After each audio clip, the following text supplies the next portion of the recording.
Hey there, welcome to today's video where we'll be diving into a common problem that many developers face when optimizing their code for performance.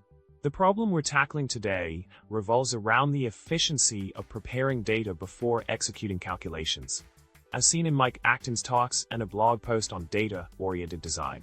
The question in hand is whether the trade-off of preparing data to make it more cache-friendly is actually worth it in terms of overall efficiency. Now, let's delve into the solution provided for this problem. The key takeaway here is that in the context presented, where we have functions like prepare translations, translate object, and apply translation, the act of preparing data may not actually be advantageous. In fact, it can introduce additional costs and potentially slow down the execution of the operations. By merging the operations into one loop, the CPU can optimize memory access and compute tasks simultaneously, resulting in a more efficient process overall.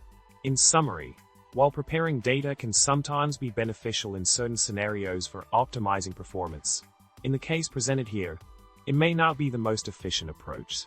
By considering factors like memory-bound operations, SIMD optimization, and cache trashing, developers can make informed decisions on whether to prepare data or directly modify it based on the specific context of their code.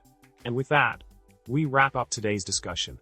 Remember to subscribe, like, and leave a comment below with your thoughts on the topic. Happy coding!